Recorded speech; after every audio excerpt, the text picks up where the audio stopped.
मैंने जानबूझ के नहीं मारा। मुझे छोड़ दो प्लीज, मुझे छोड़ दो प्लीज। रात के 1 बज रहे थे। मूसलाधार बारिश हो रही थी। साकेत बिजनेस के किसी काम से मुंबई जा रहा था। उसकी कार मुंबई पुणे हाईवे पर 100 की स्पीड से जा रही थी कि अचानक ही उसकी नज़र पेट्रोल इंडिकेटर पर पड़ी।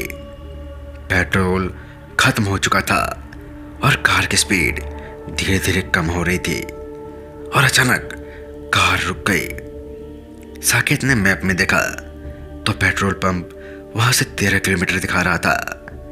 रात के इतने अंधेरे और सुनसान जगह पर उसे हाईवे पर 1-2 ट्रक ही नजर आ रही थी।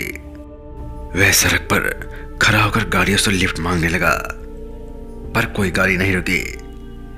वह बड़ा उदास हो गया और कार पर अपनी लात बरसाने लगा और कहा, ओए ओए ओए ओए, अरे तुझे अभी खराब होना था क्या? कि अचानक ही उसके चेहरे पर किसी गाड़ी की लाइट पड़ी। उसकी आंखें चौंध गई क्योंकि साकेत ने तुरंत ही उसकी कार को रोकने के लिए हाथ दिया। कार रुकी तो वह पास गया। कार का शीशा धीरे धीरे खुला। उसमें कोई आदमी बैठा था, पर कार के अंदर की लाइट्स ऑफ होने की वजह से साकेत को उसका चेहरा नहीं दिखा। वह उस आदमी से बोला, सर लिफ्ट मिलेगी? मुझे 13 किलोमीटर दूर पेट्रोल पंप पर जाना है। सामने वाले आदमी ने मुस्कुराते हुए बोला, अरे क्यों नहीं मिलेगी भैया, आओ आकर बैठ जाओ। इतना सुनते ही साकेत झट से कार के पीछे वाली सीट पर जाकर बैठ गया।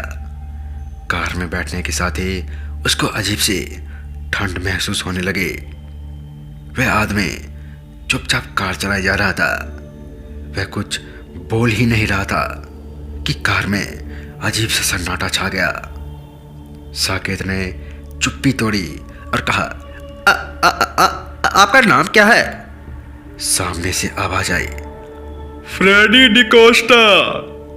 साकेत के शरीर में 440 वोल्ट का करंट दौड़ गया और कार में एसी चलने के बावजूद उसका शरीर पसीना पसीना हो गया। उस आदमी ने पीछे मुड़कर साकेत को एक हंसी से देखा और धीरे से बोला, कुछ याद आया साकेत बाबू?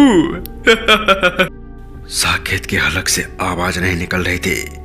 उसका पूरा शरीर बर्फ सा जम गया था और 3 साल पहले की पुरानी वो रात उसकी आंखों के सामने से गुजर रही थी।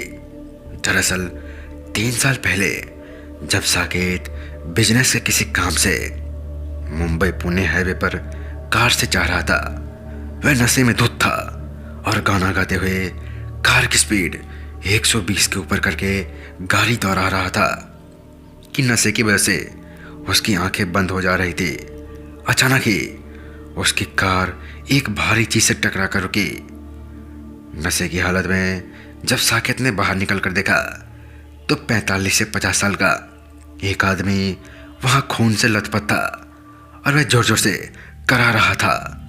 वह मदद के लिए कान रहा था। साकेत डर की वजह से उस आदमी को सड़क पर तड़पता छोड़कर वहां से चला गया।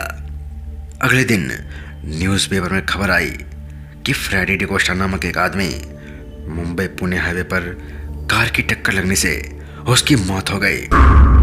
बूम झक। जब साकेत ने अपनी मौत को इतने करीब से देखा तो उसे सब कुछ समझ आ गया कि यह फ्रेडी डिकोस्टा की आत्मा है। उसका शरीर कांप गया और वह जोर जोर से चीखने लगा और बोला, मैंने जानबूझ के नहीं मारा। मुझे छोड़ दो प्लीज, मुझे छोड़ दो प्लीज। फ्रेडी डिकोस्टा की आत्मा की आंखों में ऐसी चमक थी जैसे किसी शिकारी को शिकार मिल गया हो।